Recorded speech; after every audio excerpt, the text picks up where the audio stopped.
नारायणाय परिपूर्णगुणार्णवाय विश्वोदयस्थितिलयो नियतिप्रदाय ज्ञानप्रदाय विबुधासुरसौख्यदुःखसत्कारणाय वितताय नमो नमस्ते।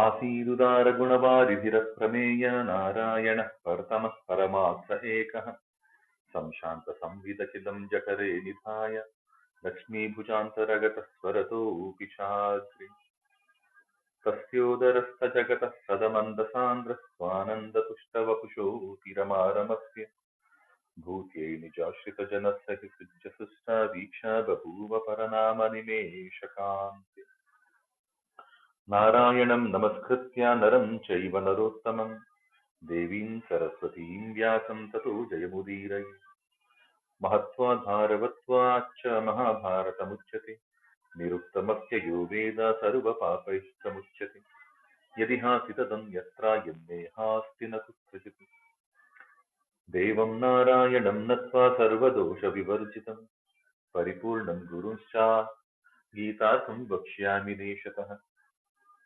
लक्ष्मीनारायणं नत्वा पूर्णबोधां गुरूनपि कुर्मः श्रीकृष्णगीतायाः भाष्यादुक्तार्थसङ्ग्रहम् हरिः ओम्। Good morning, everyone. Shubhodaya. This is the Bhagavad-Gita Pratipadartha, and we will be looking at shloka number 20 of the 6th Adhyaya today, from there on. And what we have covered so far till this point, we have seen the Sankhya Yoga.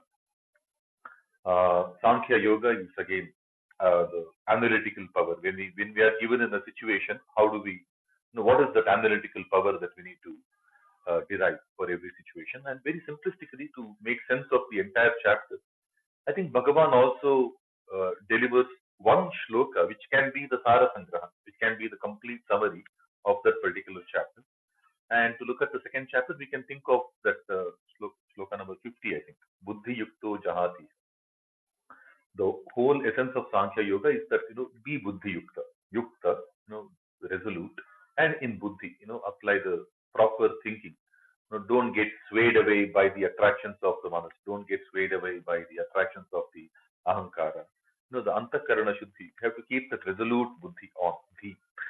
Buddhi is a very important, and that's where Sita Dhi, Sita Prajna comes a lot. So, Buddhi Yuktaha Jahati Iha. He will overcome. Ubhe Sukruta Dushkrute. Both in the good deeds and the bad deeds. Sukruta Dushkruta Ubhe Jahati.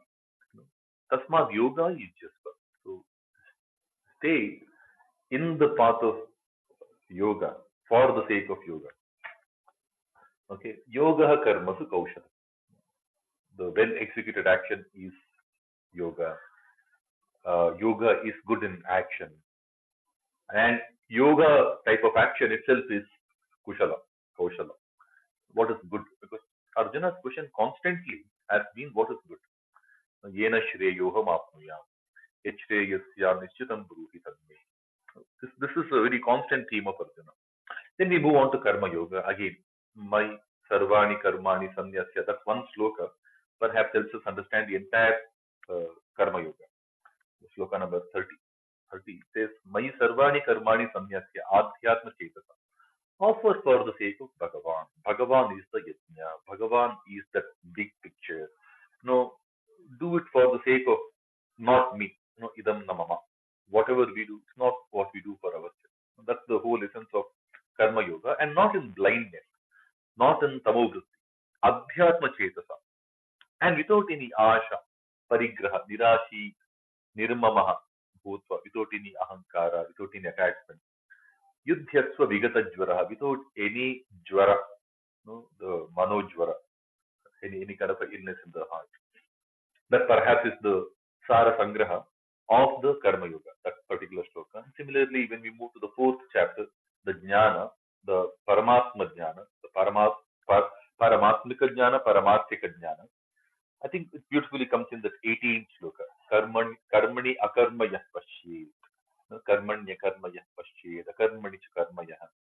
Saha buddhiman manushyeshu. Sayukta kritsna karma. So that's what we saw.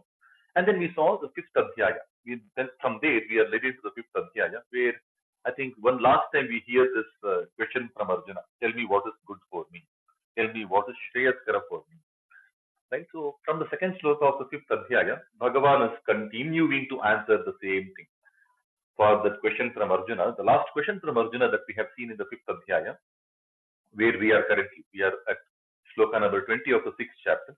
And the question from Arjuna is very simple. Oh Krishna, you praised karma, sannyasa, some time ago. And then you also praised sannyasa. Sorry, sannyasam karmanam Krishna shamsati, punah yogam cha shamsati. First you praise the karma sannyasa, then you praise the karma yoga.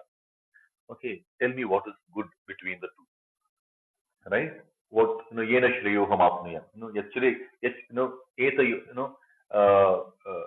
tanme bruhi sunushitam. So what is good between the two? Tell me that very very nishchita, like very very specifically, very firmly. Okay, so tell me what is it that is good for me? That is the question from Arjuna.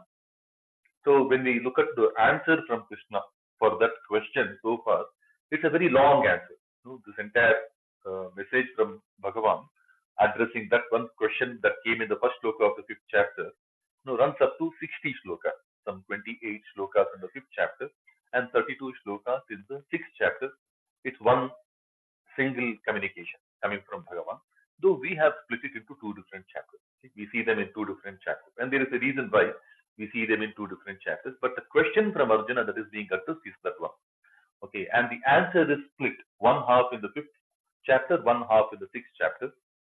What we saw in the fifth chapter is again threefold. The first part is yoga, sannyasa are no two different things, right? It is the yoga yukta sannyasa that he is speaking about, not the sannyasa ashrama. When he speaks about sannyasa, it's not the vanaprastha ashrama. That is not the thing. It's the yoga yukta sannyasa. He establishes that in the first 9 slokas. Then it's the brahmi sthiti sannyasa. Why we do the yoga yukta sannyasa? Because we want to be part of the brahmi sthiti. Okay, and deliberate that, because that's an external purification. Bahihi antaha, we have to look at twofold purification, right? So this is only the external purification. Deliberate and then do everything for the sake of Brahma. Brahmanyadhaya karmani sangam tyaktva karodiya.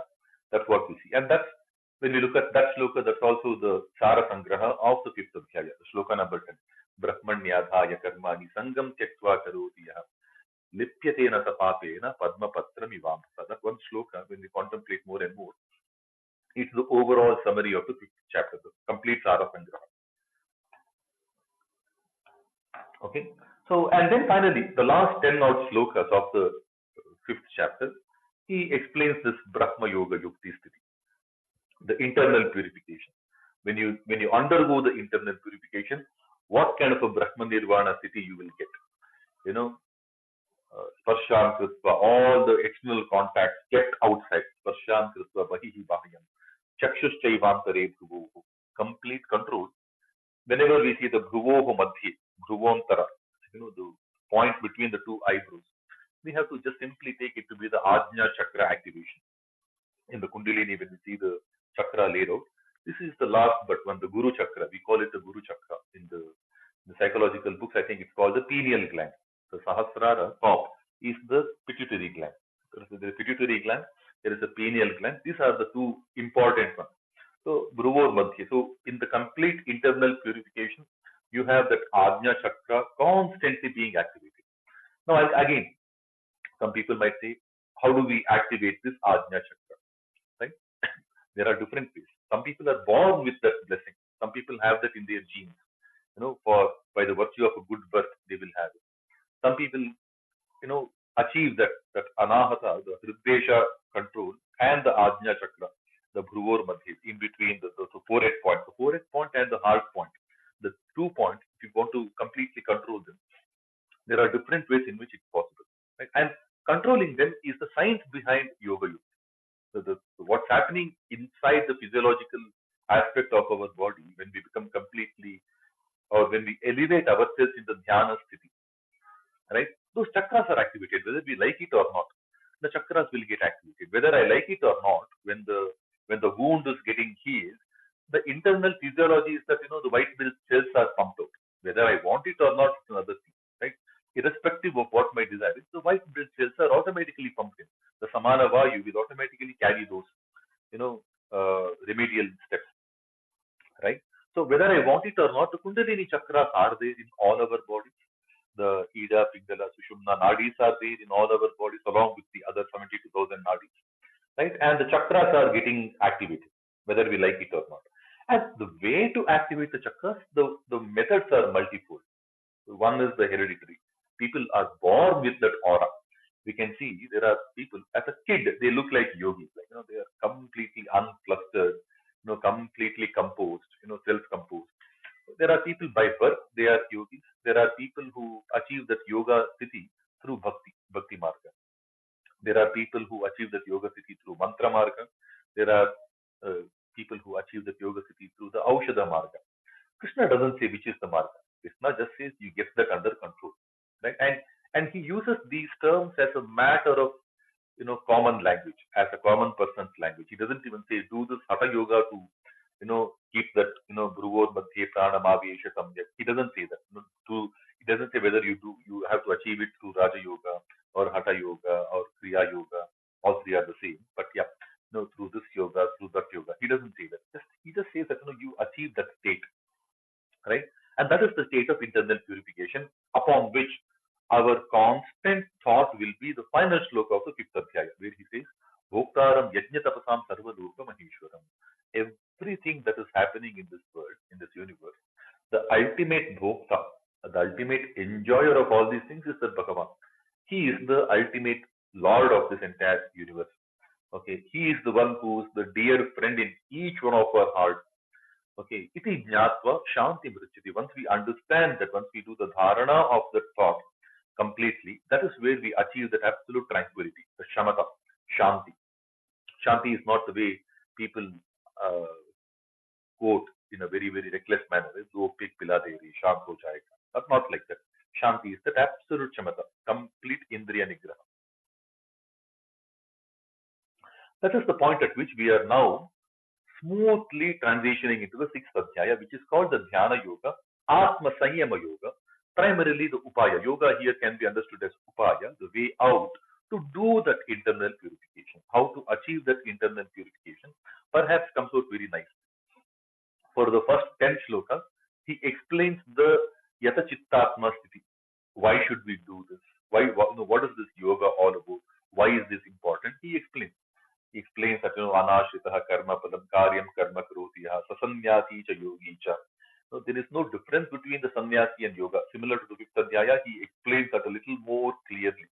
That the sannyasa and yoga are the same. And then for the primary question from Arjuna, which is what is it good for me? You decide what is good for you. You have to think about your own atma can think whether you do good to yourself or bad to yourself. And then he gives a message. Uddhare. Do uddhara, do uddharana, do good for yourself. Atmana atmanam uddhare, atmana atmanam na avasadayet. Never pull yourself down. Keep on. So, what is it good for me? You decide.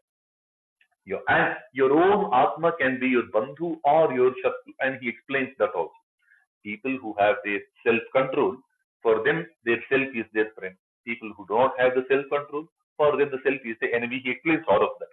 Finally, concluding saying that you have to have that atmopamya, like the equanimity, the yoga of equanimity, similar to what he briefly touched upon in the fifth adhyaya while explaining the Brahmi Siddhi. Vidya vinaya sampanne, brahmane gavihastini, shunichaiva shvapakecha, pandita samadarshinaha, nirdosham hi samam brahma. He explains all of that. You see the true Brahma inside all of us, inside every living being. Of course, doesn't mean that you treat them the same. You treat them for the way they are reflecting the true Brahma through their distorted prakritika sharira. Right? So Prakriti is there. The light might be the same, but the way it is reflected out from a green paper is different to the way it is reflected from a black paper or a red paper. Right? The light is the same. Fundamentally, that Prakasha is that Bhagavan. Now, Samadarshana doesn't mean Samavartana. Vartana you treat. You get a cow, you feed the grass. You get a tiger visiting your place, you feed the chicken, perhaps. Or you won't even tell the tiger to come home because, I can't feed you chicken, boss. So Samavartana, Samadarshana are different, but we look at the equanimity. When we say equanimity, we try to look at that Bhagavan Amsha, which means we are unbiased in our approach. And unbiased is important because when that happens, whether it's a Suhrut kind of a person, Mitra kind of a person, Ari, Vairi kind of a person, Udasina kind of a person, Madhyastha kind of a person, Dveshya kind of a person, Bandhu kind of a person, Sadhu kind of a person, or a Papi kind of a person. There are 9 categories of people that he mentions in Sloka number 8 of the 6th chapter. So, Mitra Yudasina, Madhyastha Dveshya Bandhushu, Sadhushvapi cha Papeshu, Samabuddhi Vishishyati. These are the different types of people that are arrayed in the battlefield. Right? In the battlefield in front, Dristvemam Swajanam Krishna Yuyutsum Samupastitam. Looking at my own people, oh Krishna, my physical state is getting deteriorated. That's what he explains, right, in the first chapter. Now, look at them all as the same. There is no Vairi, there is no Mitra. They are all your opponents in the war. Simple. Right? Look at that Nirdosha Sama Brahma inside all of them. You have to do your kartavya. Forget about other prakritika veils that can. The prakritika imprint that we carry about them. When we have to perform a duty, you have to look beyond the prakritika veils and look at that nirdosha sama brahma. Tomorrow, if I'm a doctor, if I'm a surgeon, if I have to operate, I'm perhaps the best heart surgeon in the world. But what use will it be if I can't operate my own son with my skills? Because when I have to operate my son, then I'm not looking at a patient. I have different attachments coming my way. Right? So we have to come to the state where we have to look at that nirdosha sama brahma. Now, how to do that? He explains that state very nicely for the first 10 shlokas or so. How to achieve that is what gets explained from shloka number 10 onward. This is that dhyana yoga. This is the technique to achieve dhyana. This is the technique to achieve that atma sanyama. The chapter is either called predominantly, this chapter is either called atma sanyama yoga in some books, and sometimes it is called the dhyana yoga. And that is an indication for us to perhaps know that these names of chapters are not given by Maharshi Vyasa. It is perhaps a later understanding, right? So people have looked at this entire scripture as a yoga shastra and try to make sense of what exactly, and then they have kind of given the titles also commensurate to the message that is coming through. So the first aspect that we get to hear in the techniques of the dhyana yoga, that yogi yunji tasatata matmanan rahasi sthitaha, ekaki yata chittatma, secret, solitude, seclusion, right? And then yunji tasatam, and then keep on doing the prayatna. That is the first step. When we have to become the yogi, when we want to ascend the path of yoga, these are the things. I am bothered about my own good, nothing else. That's the seclusion. Atmanam rahasi sthitaha ekaki yata chittatma.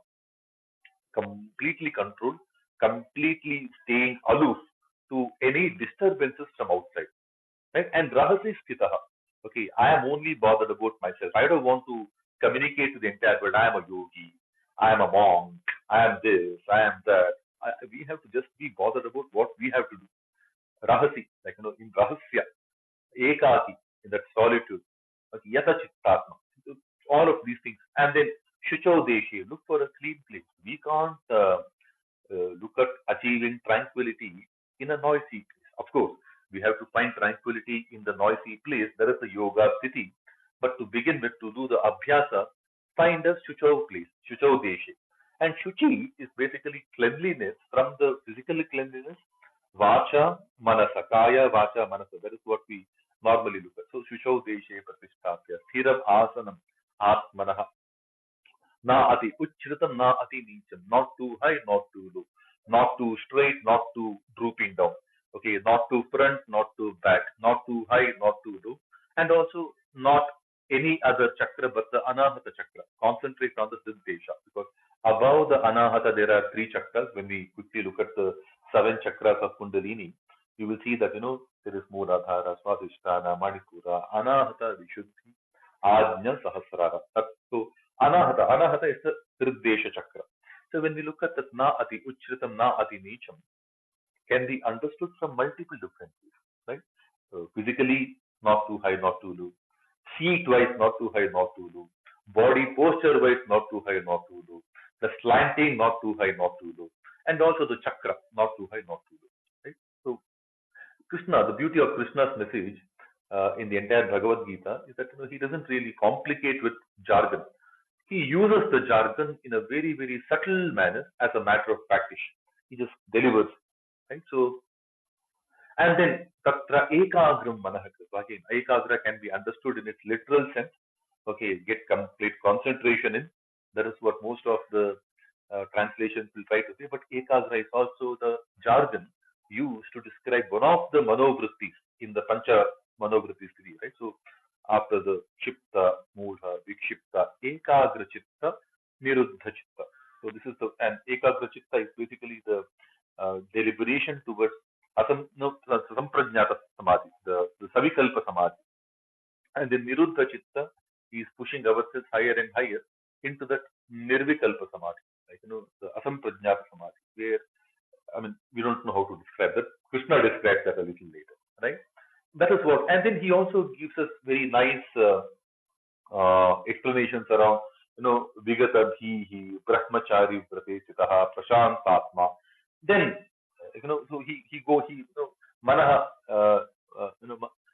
Manas Sanyamya Machittaha. He explains all of that, right? And finally, he also gives us some good tips around the eating habits. Na ati ashnataha to yogaha asti. Don't eat too much, don't eat too less, don't sleep too much, don't keep yourself awake. So everything has to be mita, everything has to be moderated. I think that's the message that comes out very, very nicely.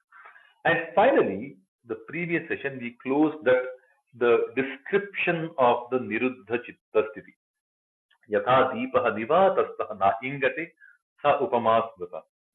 Yatha, just like how the Deepa, the lamp, okay, Nivatastaha, in the place, when it is seated in a place without air, it doesn't flicker at all. That's the kind of a simile being drawn for the Atma Chitta, Niruddha Chitta. And does he talk about Niruddha Chitta there? Yes, of course. That is what we will see now into Shloka number 20. Now that Nivasasta Deepaha is again a very wonderful simile, right? Because in a physically Nivasasta place, the Deepa doesn't flicker, doesn't even burn. For the Deepa to be on, we need oxygen. Right? Today, science, the basics of science will help us understand that without oxygen, the Deepa does not burn, right? So we need the Vata, but it can't be Nivatasta. Nivatasta is only from the extent of controlling the turbulence of the Vata, not the Vata per se. Right? So Vata has to be there, but it shouldn't shake. And how do we manage the non-shaking Vata? By keeping the hands, by keeping the Deepa near the wall, by putting one enclosure. So similarly, how do we prevent the manas from getting into a niva, or getting disturbed by the vata, the turbulence of the vata? One way people look at the muda way, where they drink, they take drugs, completely cut off from the turbulence of this life, ostrich themselves. No, that is not life. We have to get the control done. Like for example, best way to keep the Deepa protected is keep it inside an enclosure. But that is not Prakasha, right? That is definitely not Prakasha that is intended. The light might come, the warmth might not come. Like for example, a lot of people tend to do this when they keep the Deepa in front of the Tulsi. They try to put the enclosure, but we have to let it free so that even the warmth of the Deepa touches the Tulsi, not just the light of the Deepa. Both are equally important, right? So completely putting the enclosure is like tamogati, right? We can't do that. Of course, people take that stance, but the way to control the turbulence is by deliberation. And I think the example we quoted last week is the example of carrying the milk in a milk can. When we walk with a milk can in hand, a full milk can in the hand, it is bound to shake.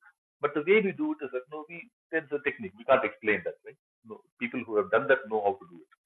If you have a vessel full of oil, if you want to carry it on top of your head, okay, only people who do that after, of course, they will learn the entire technique the hard way after spilling it a few times.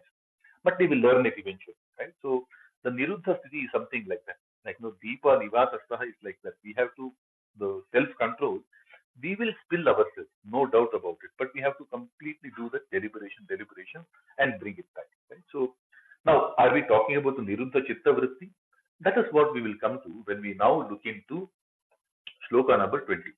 Shraddha ji has given the link. So when we click on that, we directly come to the 20th shloka. This is a useful website for this Chintana, so we will use it for what it's worth, right? So when we click on that, we move on to shloka number 20. Shloka number 20 reads like this, right? Yatro paramate chittam niruddham yoga sevaya yatra chaivatmanatmanam pashyannatmani tushyati, right? Yatro paramate chittam niruddham yoga sevaya yatra chaivatmanatmanam pashyannatmani tushyati.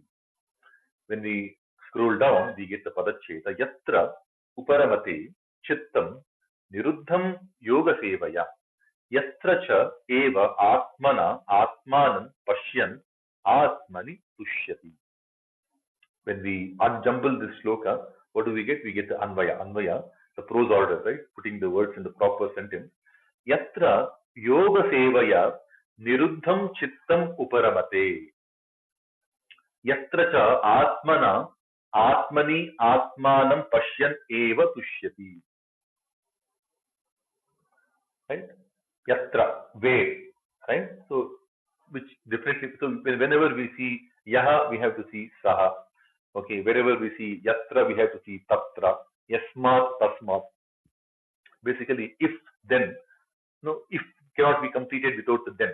Right? So if else condition, when you have if, you have to have else also. Similarly, wherever we see yatra, it says that it's incomplete because it will get completed in the course of the shlokas 21, 22, 23 coming together, which means the four shlokas are a single message according to this website.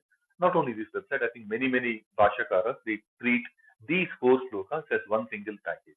And that is very important because now I think he is explaining the Dhyana Yoga Sthiti. In the previous shloka, he explained what that Niruddha Sthiti is, how to get to the Niruddha Sthiti, which is basically making the Nivasastha kind of an environment for our Mano, this Jyoti, like whatever is the Jyoti inside all of us, Deepa, we have to create that Nivasastha kind of a shield through deliberation, not through Tamo Vritti, not by indulging in too much of whiskey, coke, all different drugs. That's not the way, right? It is through the deliberation path. People do that. People think that they are completely in control, they are away from the turbulence when they drink heavily in the night. But that doesn't help them. That is not the yoga sthiti. That is ayogya sthiti.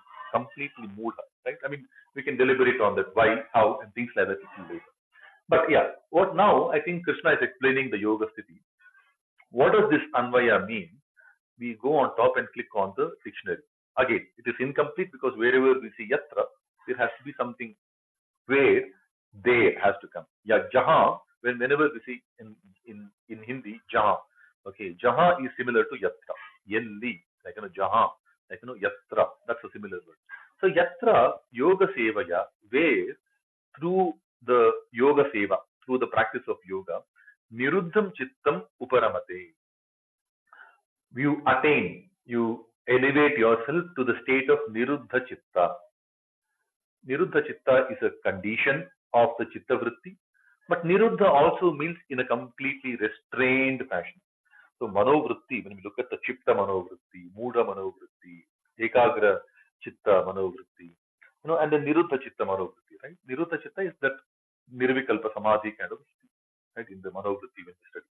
So either we can understand it to be that technically describes niruddha vritti sthiti, niruddha chitta sthiti, or as a colloquial, as a literal meaning of the word niruddha, completely restrained chitta, consciousness, okay, through the practice of yoga. You achieve, you become still, uparamate. Yatra cha, where also atmana, atmani, atmanam pashyan eva tushyati. Atmana, by atma, atmani, in the atma, atmanam eva, looking at atmanam eva pashyan, looking at the atma anu, tushyati. He will be happy. He will be happy, satisfied. Right? So there are three atmas, right? by Atma, in the Atma, Atma only being seen, you will be very happy, right? Now, the three Atmas can be very different or it could be the same. So I see myself in me, okay, and I'll be happy.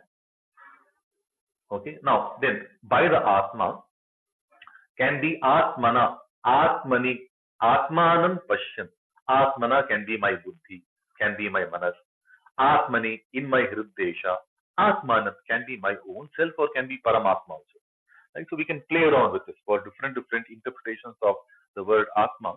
Atma can have 8, 9 different interpretations. It can be anything that's adati, anything that receives the signal is the Atma. Right? So Atmana, by the Atma, can be by the manas, by the buddhi. Atmanam eva pashyan. Okay, Atmani Atmanam eva pashyan. Atmana in the manas or in the heart. Hriddesha becomes more because that is what he's asked us to concentrate towards. Na ati, Uchritam na ati nicham, which is basically Hriddesha, Anahata.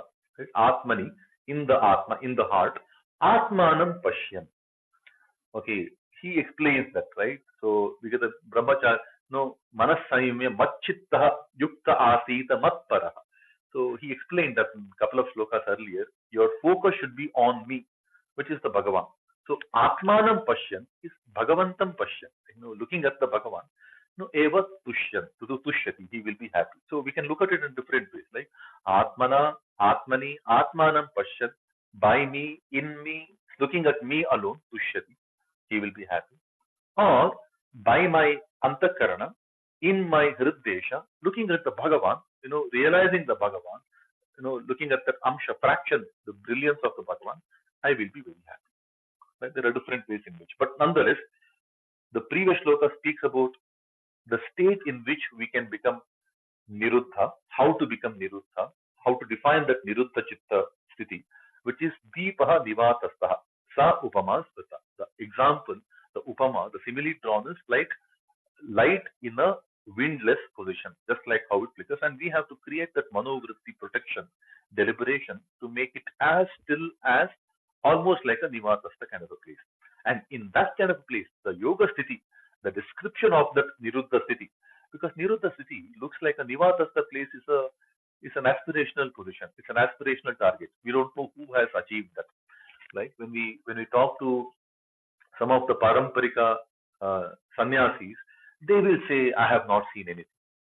There are some gurus that we get to hear that they express some of their experiences. Like when we read Ramakrishna Paramamsa, when we read Ramana, we get to hear some, Aurobindo, we get to hear some glimpses. But those those narratives are also not very straightforward. It's a little fuzzy the way it comes out as expression from their mouth or from the testimonies of their shishyas who have been around them when they attain that momentary state of niruddha sthiti, nirvikalpa samadhi sthiti and things like that. What we hear from the first-hand account is all fuzzy, right? It's not very straightforward. But Krishna is trying to explain the yoga sthiti, that dhyana yoga sthiti, that nirvikalpa samadhi sthiti, that niruddha chitta sthiti. We will hear it from Krishna's word. So he's explaining. So in the previous, so first we saw the technique, how to get ourselves, readied for the path of yoga. Then he explains some of the do's and don'ts of the path in yoga seva. Then he explains the ultimate end point state, which is like a deepaha nivatastaha. Then in that yoga sthiti, how do you feel? Right? So where in the place of niruddha sthiti that you attain through constant yoga seva, constant practice of yoga, where through yourself, in yourself, you will look at yourself and be happy. Atmanyeva atmana tushtaha. Like, Sita Prajnastadochati. In the second chapter, we hear similar thing, where you are completely contained within yourself, happy within yourself. You are a Sita Prajna. And here in this Niruddha Yoga Sthiti, like, you don't need anything outside. There is no parigraha, there is no material attachment for you to be content. You are content within yourself. Right? You are content within yourself because you can see the Paramatma in yourself. You are content within yourself because you are able to see Paramatma in the Hriddesha. There are different ways in which you can interpret, right? So this is the Yoga Sthiti. Primarily what we can understand, this section, the next 3 shlokas more, the four shlokas together, is the typical, the highest yoga sthiti, how it is being described by Bhagavan. Right? So let's see what Aurobindo translation says. We'll come back on the shloka link and we scroll down. That in which the mind becomes silent and still by the practice of yoga. Now he's describing Niruddha Chitta Sthiti, the mind becomes silent and still by the practice of yoga, by the yoga seva. That in which the self is seen within the self by the self. Okay, and seen not as it is mistranslated falsely or partially by the mind and represented to us through the ego, but self perceived by the self, Saprakasha, and the soul is satisfied. Know that supreme bliss as yoga. Okay, maybe little bit of it is coming, but he will be content by looking at the self in the self by the self, looking at the self by the self in the self. And then this is the literal translation, but each of the three selves, Atma, one can be Manas, one can be Hrit, one can be Paramatma. So you can look at it in different ways. And that's again one way, because every shloka of Gita can potentially have 100 interpretations. Acharya Madhva, he has displayed that, right? 100 different. In fact, when we see his two main works of Bhagavad-Gita, Gita Bhashya, Gita Tatparya Nirnaya, some of the shlokas he has interpreted them in poles apart ways, but they converge into the same thought. Right? So he's played around with that a lot. So yeah, so this is one way of looking at it. Right? So now more of the dhyana sthiti. We move on to shloka number 20. It reads like this: Sukhamatyantikam yattad buddhi grahyamati indriyam veti yatra na chaivayam stitas chalati tattvataha. Sukhamatyantikam yattad buddhi grahyam atindriyam veti yatra na chaivayam stitas chalati tattvataha. When we see the Padacheda, scroll down a little bit on this page. Padacheda says, Sukham Atyantikam Yat Tat Buddhigrahyam Atindriyam Veti Yatra Nacha Eva Ayam Stitaha Chalati Tattvataha. We see how the Sandhis would have compressed some of the words, and that's what we see the shloka, but we do the Cheda, we see the Padacheda. Now we put them back in a proper prose order. We see the Anvaya, again, Parsha Anvaya, because it has to be looked into as a single set of message from 20, 21, 22, 23. The four shlokas are together. But here we see the piecemeal Anvaya. Yat Atyantikam Sukham Buddhigrahyam Atindriyam Tatveti Yatra Cha Stitaha Ayam Tattvataha Na Chalati. So Niruddha Sthiti. One is that, in the Niruddha Sthiti, the previous shloka says that, in yourself, by yourself, you will look at yourself and you will be happy. Right? Through the relentless yoga seva, that's what the previous shloka says. This shloka says, Yat Atyantikam Sukham Buddhigrahyam Atindriyam Tatveti Yatra Cha Stitaha Ayam Tattvataha Na Chalati. Ayam matlab yogi. This. We'll see what the meaning is. On the top, we have something called the dictionary. We click on dictionary. We see what it means. Yet, Atyantikam Sukham, that extreme, superior happiness, bliss, the true Atyantikam Sukham, the true and exceeding bliss, Buddhigrahyam Atindriyam, beyond the grasp of our Antakarana, the Buddhi, by the intelligence. It's beyond what the Buddhi can say.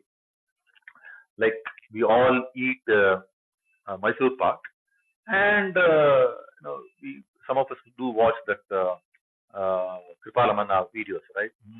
That expression comes, right? Oh, it's crunchy, so sweet, it's so soft inside, so crunchy outside. So, so most of us, when we eat food, we can perhaps put the buddhi. Why is it tasty? This is the smoothest amras. Like, there is not a single, unwanted fiber that gets stuck between my teeth, and the sweetness is so unadulterated sweetness. I couldn't smell any bit of chemical component there. Expressions, the buddhi grahya, most of our sukha, we try to understand why did I feel happy, and what is the explanation for this happiness. Like, why did you like that girl? Is it because she is fair? Is it because she is slim? Is it because she is of almost your matchable height? Is it because she has similar interests. I mean, when you like somebody, you just like somebody. And then these are all buddhi grahya. But this sukha, atyantika sukha, in the niruddha sthiti, is buddhi grahyam atindriyam. It's beyond the way the buddhi can normally interpret. Why did I like the car? Oh, I like red is my favorite color. It gives me amazing speed. But do we say I like the car because I like the car? No. No, that is not it appears to be a very indifferent kind of an attitude. But this sukha that he is telling, the yoga sthiti, the sukha in the yoga sthiti, is beyond the grasp. Narada Bhakti Sutra has nice term for it. Mukha swadanavat. Like, uh, like we all, when we like Mysore Pak, like an example I was quoting, right? So we can describe what that Mysore Pak is, but Mukha, the dumb guy, he can't speak, but he's still enjoying it, and he is not bothered about the need to even express. I don't have to express, right? So I just enjoy. And that is the state. I'm not bothered about even explaining my bliss to anybody. I will, because this is all ekaki rahasya sthita yoga. Yoga is my own personal experience. It is not for any kind of a tom-tom to the rest of the world, right? I'm bothered about what I want to achieve. Like, if Arjuna is bothered about what, yena shreyoham apniyam, what is, you bother about what is good for you within your own Atma. You don't have to seek any justification, validation from anybody else. You just keep doing your work, right? So that's exactly that yoga sthiti, sukhamatyantikam yat, yat atyantikam sukham buddhigrahyam atindriyam, beyond the grasp of the buddhi. Tat veti, okay, yatra, okay, cha stitah na chalati, okay, tattvatah stitah na chalati, okay, where you place yourself, wherein you are established yourself, okay, tattvatah. Now this is again very important. Tattva is the truth, absolute elemental truth, right? Chapter after chapter, he explains the tattva of those chapters. Like in the second chapter, the tattva he mentions in somewhere around shloka number 15 or 16. What's that? नासतो विद्यते भावो ना भावो विद्यते सतः उभयोरपि दृष्टोऽन्तस्त्वनयो तत्त्वदर्शिभिः. The tattva is the science behind our understanding, right? In the Sanatana Dharma, everything is tattva. Ayurvidya is tattva. Through tattva, we look at the shadrasa, the triguna, saptadhatu. Everything is broken down into its elements, and then we do the treatments, right? Similarly, the karma yoga, the tattva behind karma yoga is gunaguneshu vartanta iti matva na sajjate. You understand that, it's the gunas playing on the gunas and I don't get attached. Tattva vittu mahabahu, the guna karma vibhaga yoga, like, in this entire expansive play of guna and karma that is set in motion, if you understand the tattva, you understand that, it's the gunas playing on the guna. I didn't do, you didn't do, because it's the ahankara vimudhatma, karta ahamiti manyate. It's that vimudha ahankari who says that, I did this.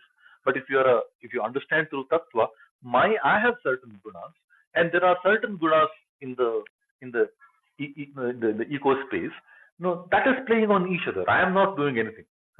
Similarly, in the fourth chapter, janma karma cha me divyam evam yo veti tattvatah. Like, when we understand the paramatmika jnana, paramarthika jnana through the tattva, like, he comes wherever dharma, adharma on a larger scale goes completely upset. It's the Bhagavan who comes. When somebody understands that through the tattva. So tattva is a very important thing that Bhagavan keeps reminding us again and again and again. Whether it's a Sankhya yoga, karma yoga, jnana yoga. In the fifth chapter also he says, Naiva kinchit karo, I think shloka number 7, 8, 9, something like that. Naiva kinchit karo miti yukto manyeta tattvavit. I am not doing anything. Even when I am talking, speaking, blinking, breathing, touching, sleeping, smelling, I am not doing anything. It's indriyani indriyartheshu vartanta. Indriyas are acting upon the experiences, the indriyartha, the sense objects. Okay, I am not doing anything. Naiva kinchit karomiti yukto manyeta tattvavit. So similarly, for the Atma Sanyama Yoga, the tattva is that when somebody gets into that niruddha sthiti, tattvataha ayam stitaha na chalati. When you stay there, tattvataha you will not move, because by definition, niruddha sthiti is that nirvikalpa sthiti.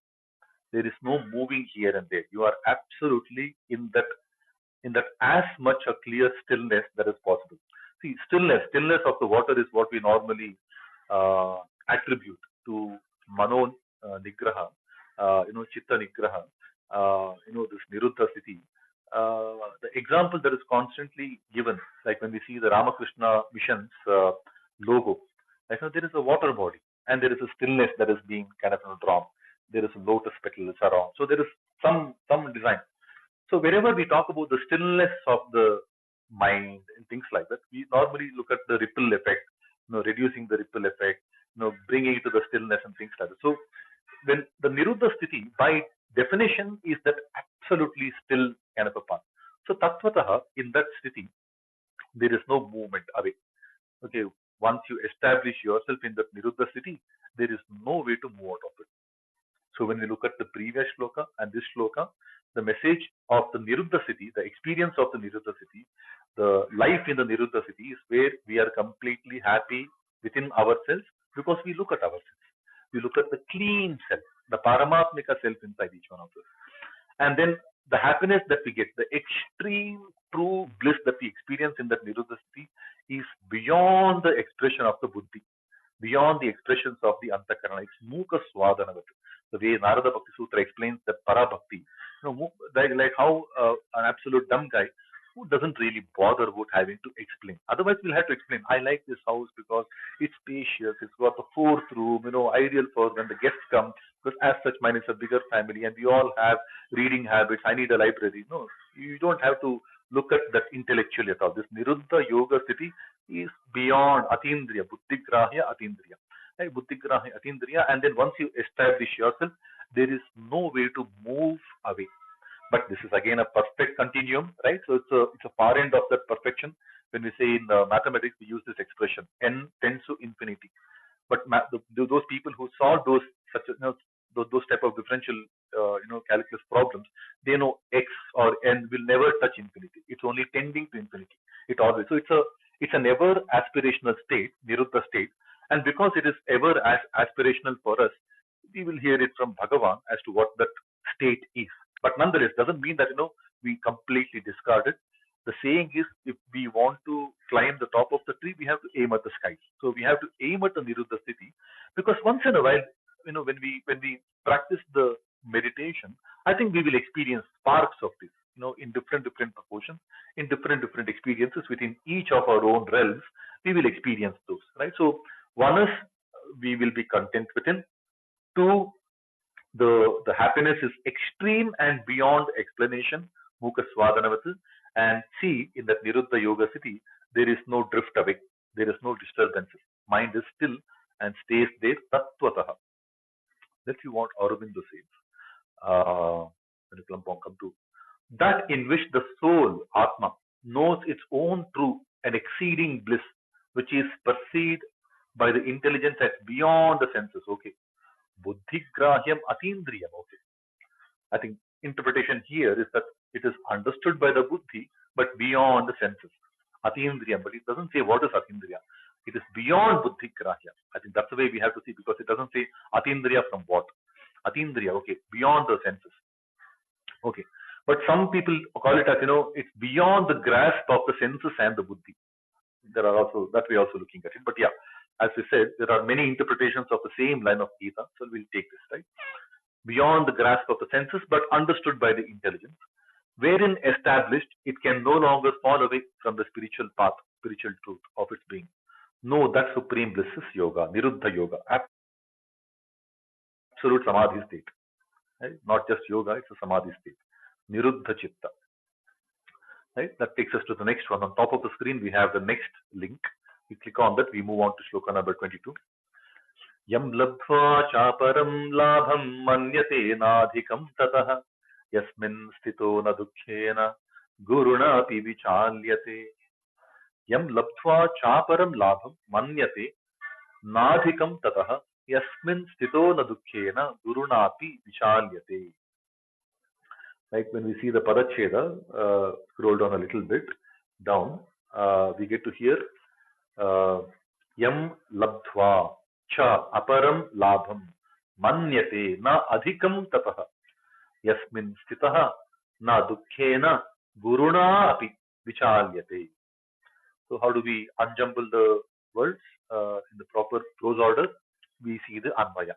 Yam labham labdva tataha adhikam aparam na manyate yasmin sitaha cha guruna dukkhena api na vichalyate.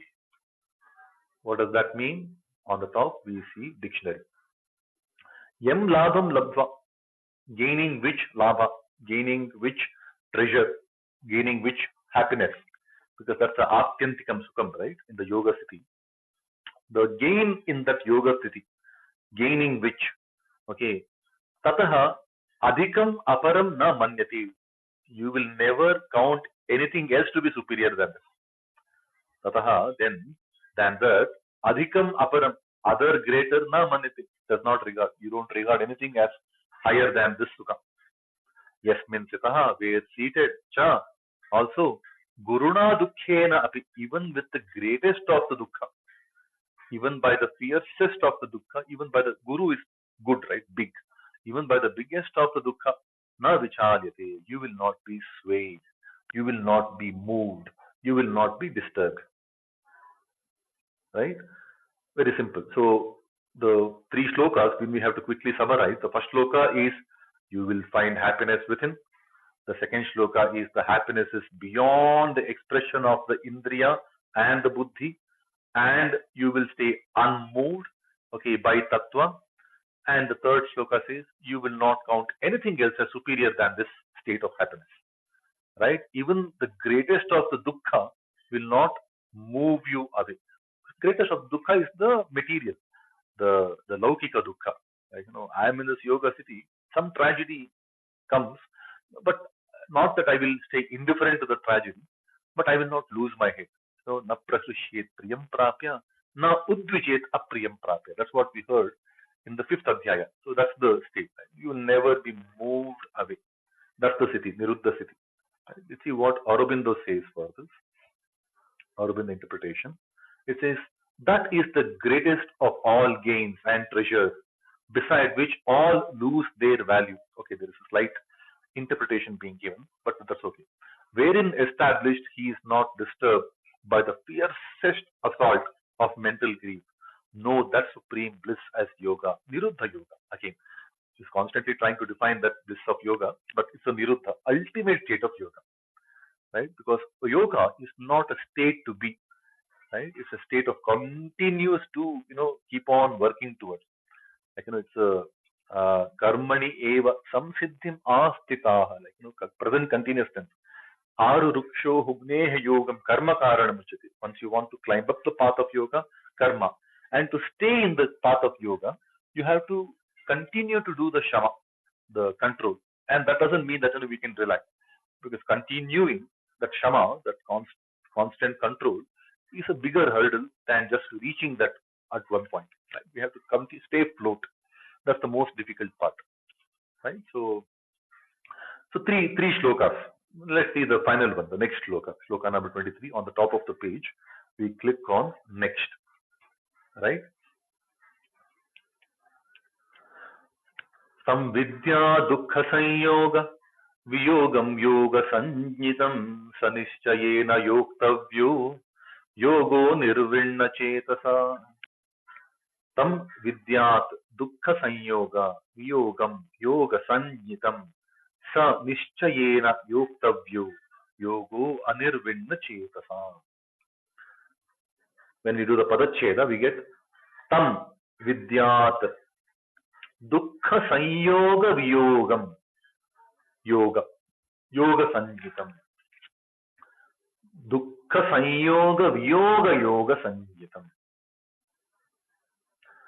Saha nischayena yoktavyaha yogaha anirvinna chetasa. When we put it back in the prose order, we read the Anvaya like this. Dukkha sanyoga viyogam tam yoga sanjitam vidyat. Saha yogaha anirvinna chetasa nischayena yoktavyaha. Two parts. What does that mean? We click on the dictionary, right, on the top. So, dukkha sanyoga viyogam tam yoga sanjitam. Dukkha Sanyoga. Sanyoga attached to Dukkha. Dukkha Sanyoga. Viyoga. Then detaching, divorce, deviating away. See, Dukkha Sanyoga is the natural course of life. But Viyoga is what we desire. Right? Dukkha Sanyoga is what life is giving us in abundance. Everywhere we keep looking at Dukkha Sanyoga because the minute we have material parigraha, material attachment, Bahya Sparsha, there is always Dukkha, right? But getting away from that Dukkha Sanyoga is a Dukkha Sanyoga Viyogam. Dukkasya Sanyogasya Viyogam. Dukkasya Sanyoga, Dukkha Sanyoga. Tasya Viyogam, Dukkha Sanyoga Viyogam. Tam Yoga Sanjitam. Know that to be the yoga. That yoga is called the Dukkha Sanyoga Viyoga Yoga. That Niruddha Sthiti Yoga will divorce us from all attachments of dukkha, simply put. Saha Yoga, that yoga, Anirvinna Chetasa, okay, with indefatigable, undefeated mind, Anirvinna, without a thinning, without a reductionist power of the mind. Anirvinna Chetasa, Nishchayena, resolutely, with proper, confirmed attitude. Yoktavyaha has to be practiced. I think this is the most important point, right? Because it's not easy. There are disturbances aplenty. Life is naturally filled with dukkha sanyogas. So this yoga, so again, the 3-4 slokas, the last 3-4 slokas when we see, that is the Niruddha Sthiti, is the Sthiti where we will be happy within. That Niruddha Sthiti is the place where the Sthiti, the situation where that sukha that we experience, that contentment we experience, is beyond the expression of the indriyas and the buddhi, mukha swadhanavati.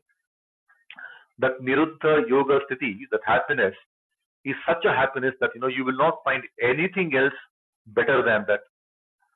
Okay, and then once we acquire that happiness, we will stay put in that path forever. And that yoga sthiti, the Niruddha Yoga sthiti, is the sthiti where all dukkha sanyogas are divorced. Viyogam. Okay. And to achieve that yoga, Saha Yoga has to be achieved only through Anirvinna Chetasa, through indefatigable mind, resolution, resolve, and Nishchayena Yoktavyaha, and has to be practiced with utmost resolve. We should never lose the resolve in the pursuit of that yoga.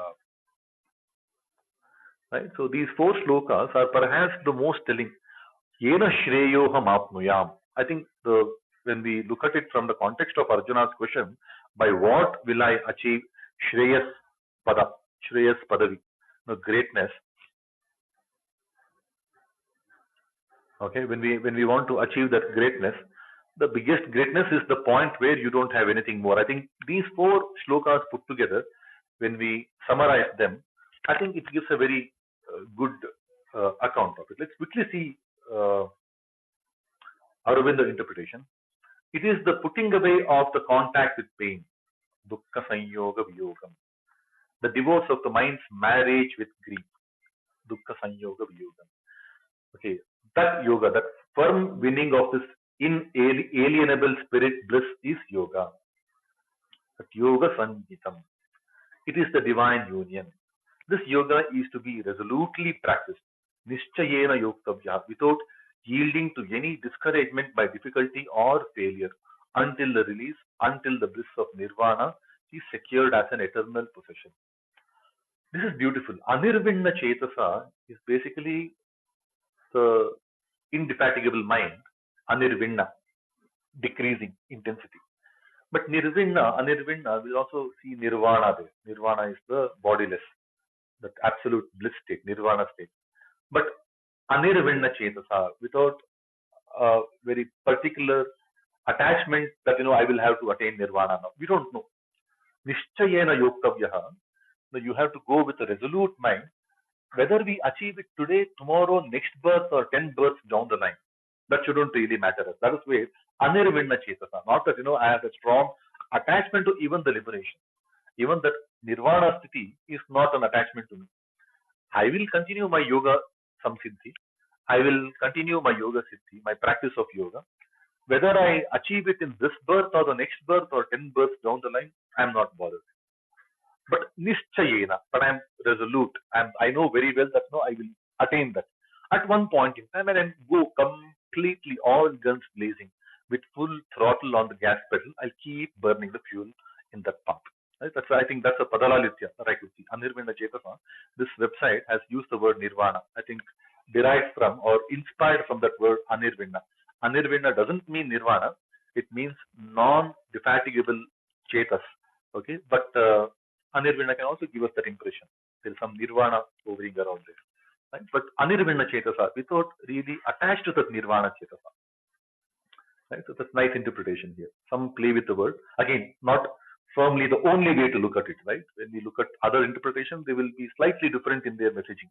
Because this thing I didn't expect this nirvana thing in this website, but that's a beautiful expression. See, this is the advantage of sadhana. When we all take this message in our own personal space, when we apply this for our personal sadhana, at the end of the day, Gita Sugita, right? So this is Kinchida Gita, even a little bit of this Gita, Ganga Jalalava, Kanika Pita, we have to drink it. It almost works wonders like the Ganga Jala, purifying. So we have to internalize them. We have to not just study them academically, practice them on a day-to-day basis, little by little. Okay, and when we do that, different sadhakas will come up with their different expressions. That Parama Guhya Artha, each one has their own, and the number of Parama Guhya Arthas of Gita are endless, right? For the last 5,000 years, we have more and more people coming up with more and more gems of, their realized wisdom. Okay, this is a beautiful thing. Nirvana in this website is a very beautiful thing. Right? So, yeah, that is their sadhana, and we are blessed that so much of information sharing is happening. Each one sharing their own effects of the sadhana. It's so nice. Right? So let's move on to shloka number 24. We click on next. I think those 4 shlokas, right? The 4 shlokas, when we look at them, that very nicely summarizes the dhyana sthiti, not of a yogi, but in that city, whether somebody attains it or not, that city is so nice that the mind is under control. It will not seek anything. Atmani atmana pashyan, tushyati. So by the atmani atmanam pashyan tushyati. We're very happy with him and be happy. We're content. There is a sukham atyantikam. There is a pure inner bliss, which is beyond the expression, right? And then that bliss is bigger than anything else that can come as a distraction. That cannot be comprehended by the sense organs, and there is nothing else that is bigger than that thing. And then the mind is completely focused, steadfast, in that path of yoga. Tisastalati tatvatah, nanna chalati tatvatah, doesn't move away, and completely relieved of the dukkha sanyoga, the distresses in this world, right? The worldly distresses, we will be completely away from. So these are the 5-6 points that we can perhaps keep in mind for that niruddha yoga sthiti, right? But is it easy to remain in that state? No, because the distractions are plenty, right? In the niruddha sthiti, we will be completely sorted, but that niruddha sthiti cannot be achieved because there are many distractions. And what are they? Shloka number 24 says, Sankalpa prabhavan kaman styaktva sarvana sheshatah manasaivedriya gramam viniyam yasamantatah. Sankalpa prabhavan kaman styaktva sarvan asheshatah manasaivedriya gramam viniyamya samantatah. When we see the padacheda, scroll down a bit. Sankalpa prabhavan kaman tyaktva sarvan aseshatah manasa eva indriya gramam viniyamya samantatah. Again, it says the anvaya of this shloka gets completed with the next shloka, but we'll see half the anvaya. Half the anvaya says, Sankalpa prabhavan sarvan kaman asheshatah tyaktva manasa indriyagramam samantatah eva viniyamya. Now eva has come samantatah eva viniyamya. I can also put eva manasa eva indriyagramam samantatah viniyamya. We can put eva here or there, and we will see how that slight change in the interpretation can come through. Right? What does that mean? Sankalpa prabhavan sarvan kaman asheshatah tyaktva. We click on the dictionary. No? Sankalpa prabhavan, the influential, okay, the influential from the sankalpa, from the desire, from the objective. We keep a resolution, right? When we start anything, we take a sankalpa. No, but and every sankalpa will have an effect. Okay, but what it says is sankalpa prabhavan sarvan kaman, all kamas, asheshatah, without any leftover, without any residual left. Shesha is the leftover. Asheshatah, without any leftover. Tyaktva, having given up. So having given up all kamas which are sankalpa prabhavan, which are prabhavita from the sankalpa, okay, which are coming out of a resolution. Asheshatah tyaktva, giving them all up to any kind of a distraction. So this is very important, right? Because it's not easy to stay put in that path of yoga. There are many desires that keep coming up, and these desires are to do with our life sankalpa alone, right? A job will come, another beautiful girl will come once we are married. Many distractions they keep coming, and they all have their prabhava, okay, in the sankalpa, the core sankalpa of our purusharthas and things like that. But what it says is sarvan kaman asheshatah tyaktva, sarvan kaman, sarvan sankalpa prabhavan kaman asheshatah tyaktva. Okay, having given up all the desires that are born out of the resolution, the sankalpa, the life resolution. Manasa eva, by manas alone, indriya gramam samantatah viniyamya. Okay, by mind alone, by manas alone, the indriya grama, the complete pack of senses. Grama is the village or the pack. The complete pack of the indriyas, having completely controlled, we should control viniyamya, visheshatah niyamya. Niyama is basically rules and regulations, right? Completely controlled. Manasa eva indriya gramam samantatah, from all aspects. Okay, samantatah, with all due respect, viniyamya, control. Okay, now because yoga, niruddha yoga sati is not easy, right? That end state is what Krishna described in the last 4 slokas, and here he is telling the importance of staying there. And to stay there, what we need to do is, we know we want to be in the path of yoga sthiti. Don't let any other disturbance come in.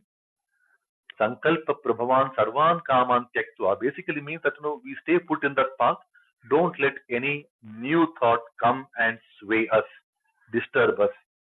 When you say yes to a girl, stay true to that girl. Don't wait for more proposals come from the Bharat matrimony. That's a bad example, but yeah. No, there are many distractions that are bound to come in the path of yoga. Okay, sarvan kaman tyaktva, having given up.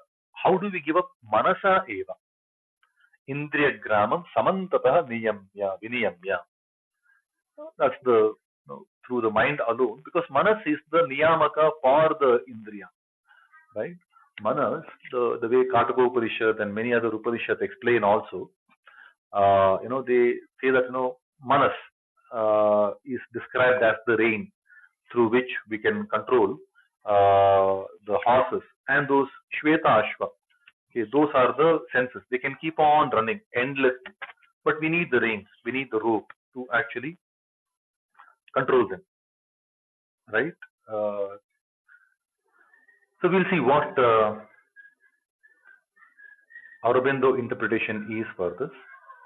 Abandoning without any exception or residue all the desires born of the desirous will. This is sankalpa, basically life sankalpa. These English translation words are a little confusing sometimes. We really don't know what to make of them. Right? And holding the senses by the mind alone, so that they shall not run to all sides after their usual disorderly and restless habit. I think this is the interpretation. And fix the mind in the self, higher self. I think this also comes next, maybe jumping the line, but what it says is stay away from all kamas without any exception, which are perhaps also being born out of your own sankalpa, and control your entire pack of indriya through the manas. Why? Because niruddha sthiti is not easy. People keep getting distracted, people keep getting disturbed. We'll see why. And the importance of this shloka, because it's two shlokas together, right? The next shloka, we'll quickly move on to the next shloka. It reads, Om Shanai Shanai Ruparame Buddhya Dhriti Grihitaya Atmasanstham Manah Kritva Na Kinchidapi Chintayet. Shanai Shanai Uparamet Buddhya Dhriti Grihitaya Atmasanstham Manah Kritva Na Kinchidapi Chintayet. We'll see the Padacheda for this. The Padacheda for this reads Shanaihi Shanaihi Uparamet Buddhya Dhriti Grihitaya Atma Sanstham Manaha Kritva Na Kinchit Api Chintayet. Let's put the words in the proper sentence. Anvaya. Anvaya comes as Dhriti Grihitaya Buddhya Shanaihi Shanaihi Uparamet Manaha Atma Sanstham Kritva Kinchitapi Na Chintayet. Right? So the previous shloka says Sankalpa Prabhavan Sarvan Kaman Asheshatah Tyaktva Manasa Eva Indriya Gramam Samantapaha Viniyamya. Right? Give up all the desires that come as distraction, and by the manas alone keep the indriyas under complete control. And here it says, Dhriti Grihitaya Buddhya Shanaihi Shanaihi Uparamet Manaha Atma Sanstham Kritva Kinchitapi Na Chintayet. What does that mean? We look at the dictionary, right? It says, Dhriti Grihitaya Buddhya. With a firm, Dhriti is fortitude, right? Firmness. Dhriti is that solidity. Dhriti Grihitaya, with grasp of firmness. Buddhya, with an intellect of that sort. With an intellect which is firm in its grasp. Right? We have to train our buddhi to be very, very firm in its grasping ability. Manaha Atma Sanstham Kritva, by bringing the manas to the Atma, which is the Hriddesha. Right? Bring the manas towards the Hriddesha, Kritva. 1 second, my laptop conked off. Manaha Atma Sanstham Kritva. Okay, Manaha Atma Sanstham Kritva. Now, having fixed the manas to the Atma, to the higher self or Hriddesha. Shanaihi Shanaihi, slowly, slowly. Uparamet, one should withdraw. So again, this is a very nice expression, right? Na ati ashnataha yoga asti. Nacha anashnataha ekantam asti. You can't give up everything at one shot. Right? Shanaihi Shanaihi, slowly, slowly. And ashnataha, basically one who consumes any sense experience, right? Not just food. Food is basically an amazing sense experience because there is something good for every sense organ. In good food, there is something good for all the sense organs, right? So it says don't consume too much, don't do atireka in giving up also. You have to do it shanaihi shanaihi uparame.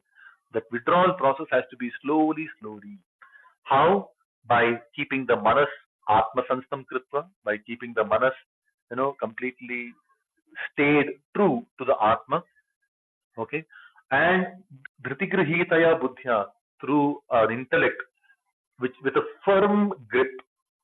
Okay, with a firm grip of an intellect, by keeping the manas in the atma, shanaihi shanaihi uparame. Okay, the path of yoga, he says very clearly, it's not easy, it's not sudden, it's not overnight. There is no shortcut. It's a long haul. Right? You have to go it slowly. And once you do that, kinchitapi na chintaye.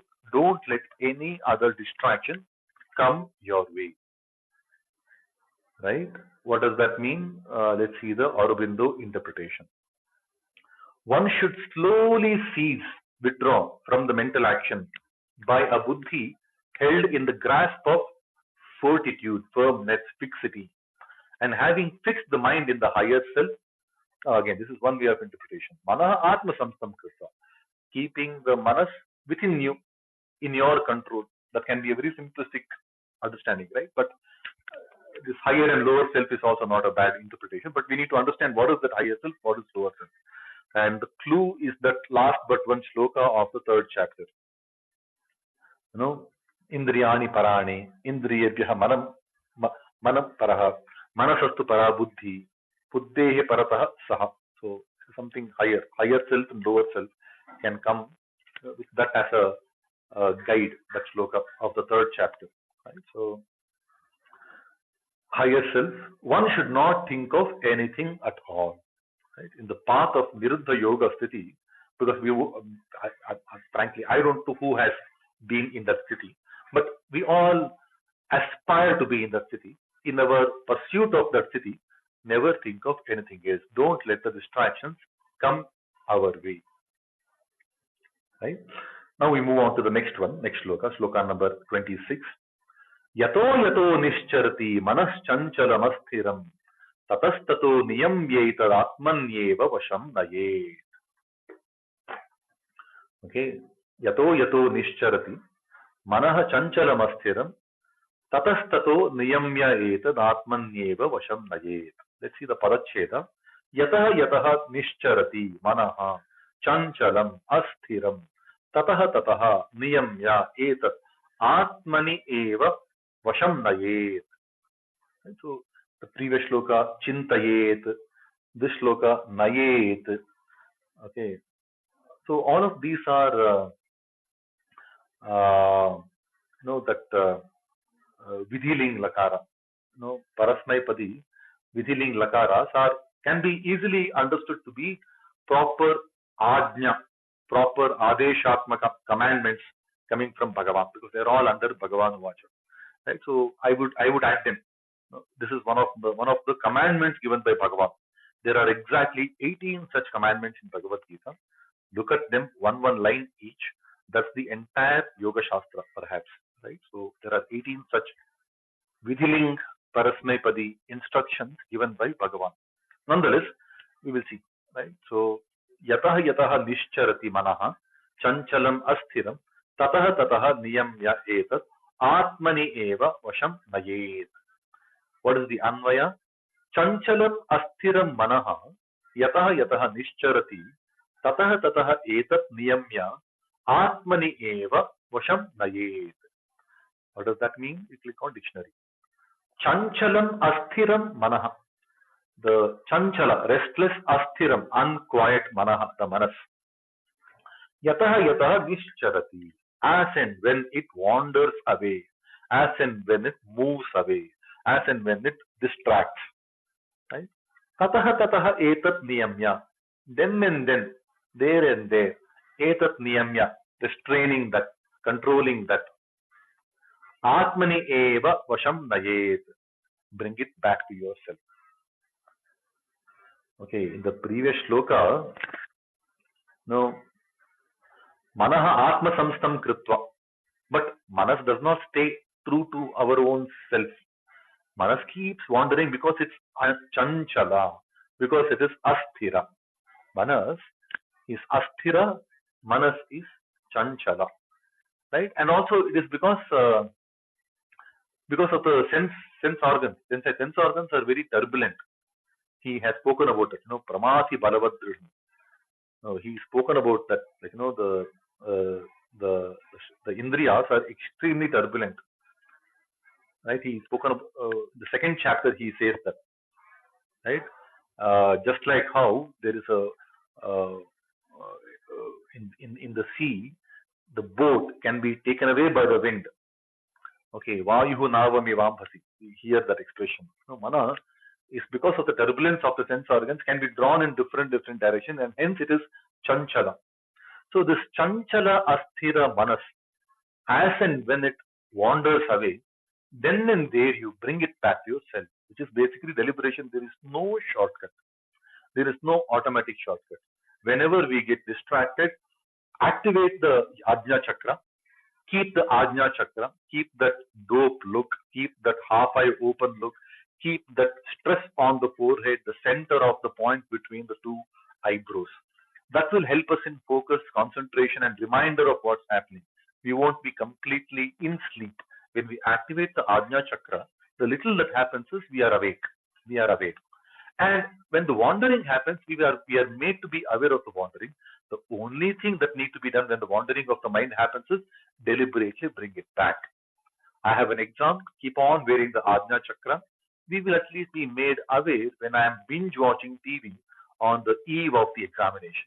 Then my manas has to be reminded, okay, come back to yourself, turn off the TV. Otherwise, it's difficult.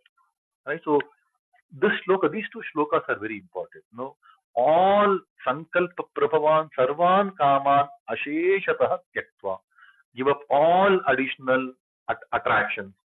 Manasa eva indriya gramam samantatah vinayamya. Right? And after that, chanchalam astiram manaha yataha nischarati. Tataha eva etat niyamya atmani nayet. Atmani vasham nayet. Bring it back to the Atma. And Vasha. Vasha is the imprisonment, subjugation, subjection. Right? Imprison, captivate. Right? Vasha is also Bhagavan. So we'll see. We'll go to the next one, next shloka after this. We'll quickly see what Aurobindo interpretation says. Whenever the restless and unquiet mind goes forth, wanders away, it should be controlled and brought into subjection in the self. Very simple. There is no shortcut. Now we move on to the next shloka, shloka number 27. Prashantamanasam hyenam yoginam sukhamuttamam upaiti shanta rajasam brahma bhutama kalmasham. Right? Prashantamanasam hyenam yoginam sukhamuttamam upaiti shanta rajasam brahma bhutam akalmasham. Right? So the padacheda, prashanta manasam hi enam yoginam sukham uttamam upaiti shanta rajasam brahma bhutam akalmasham. See, whenever we see shanti, sukha, need to go together. Right? This is another good example of that. What does the Anvaya say?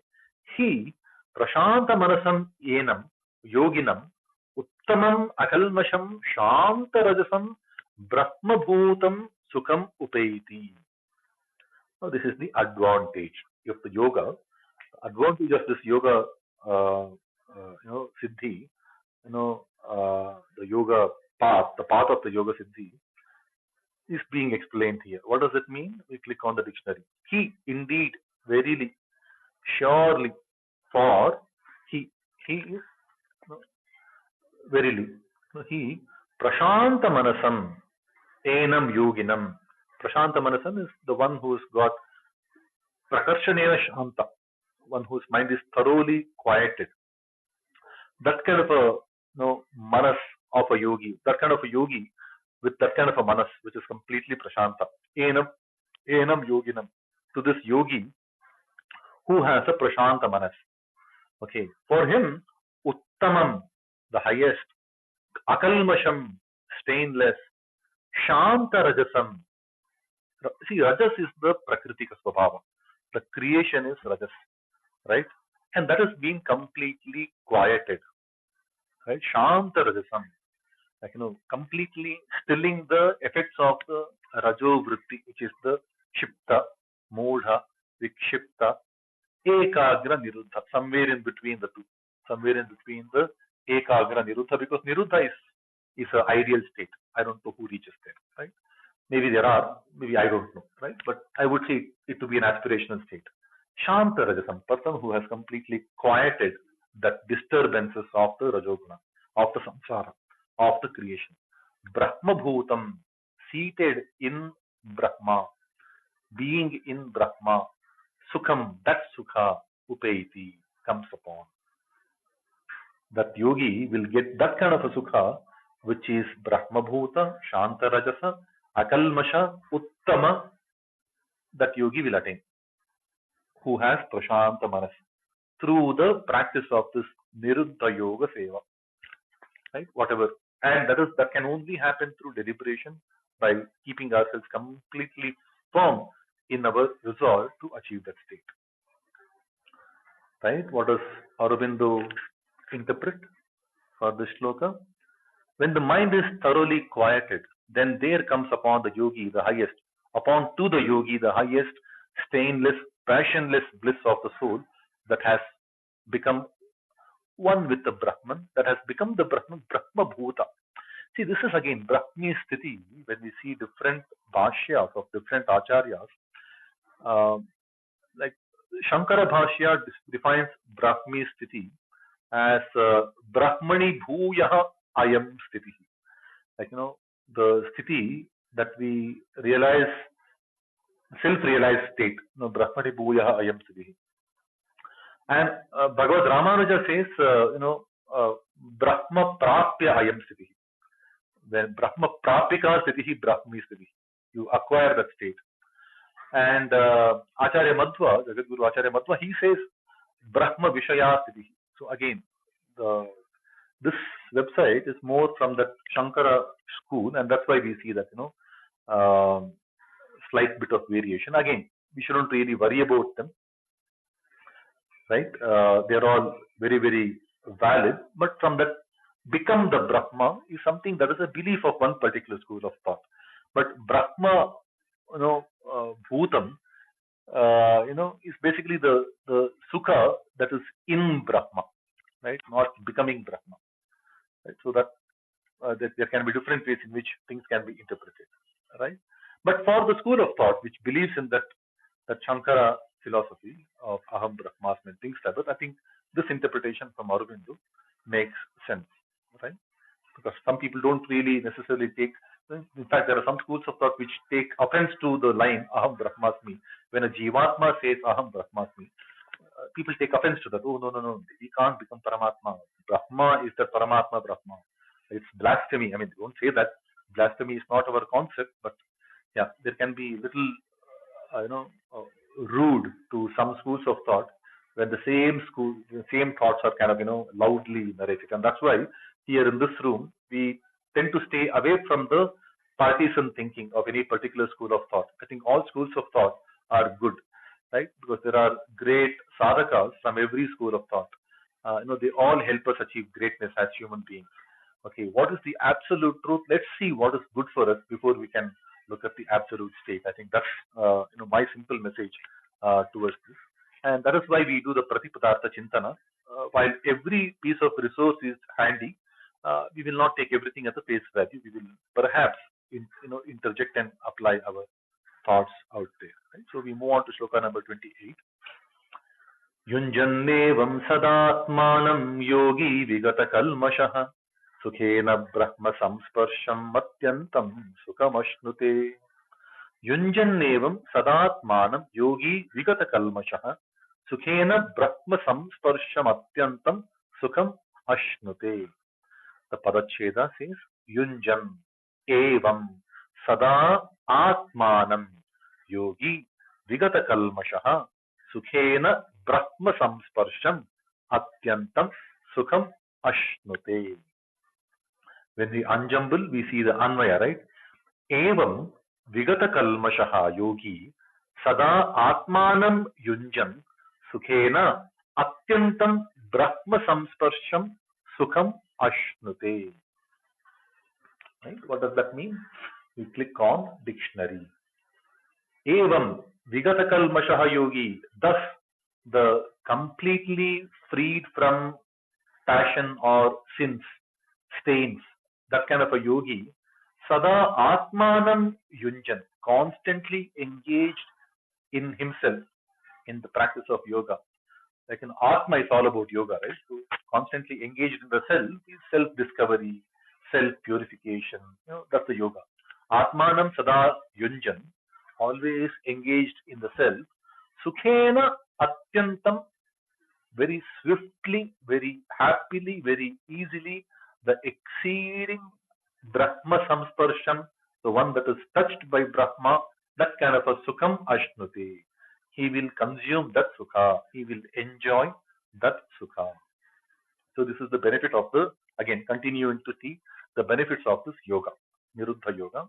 The Aurobind interpretation says, thus, the yogi who is freed from the stains of passion and putting himself constantly into the yoga, he easily and happily enjoys the touch of Brahma, which is an exceeding bliss. That's again a good interpretation, right? So this is where we conclude for today. I think we will continue from shloka number 29. Three more shlokas before we hear the next question from Arjuna. But with the next three shlokas, I think the previous question is completely answered. I think the first four shlokas that we saw, shloka number 20, 21, 22, 23, these four shlokas, when we look into them very properly, I think that explanation is perhaps the reason why we no more hear this inquiry from Arjuna that tell me what is great, tell me what is good, tell me what will take me higher. I think that ceases as a doubt in Arjuna's mind forever. After having asked the same question three times, I think Krishna answers it as emphatically as it can get. Right? So that brings us to the conclusion. 2, 1. Krishnaya Vasudevaya Haraye Paramatmane Pranatakleshanashaya Govindaya Namo Namaha. Namaste Vasudevaya Preyasam Me Priyottama Samasta Guna Sampurna Nirdosha Nandadayine Mukopi Yat Prasadena Mukunda Shayanayate Raja Rajayate Rikto Raghavindram Tamashrayi Bharati Ramana Mukhya Pranam Karasa Shri Gopala Krishna Priyatam Shri Krishnarpanamastu. Have a beautiful weekend, people, and have a beautiful week ahead.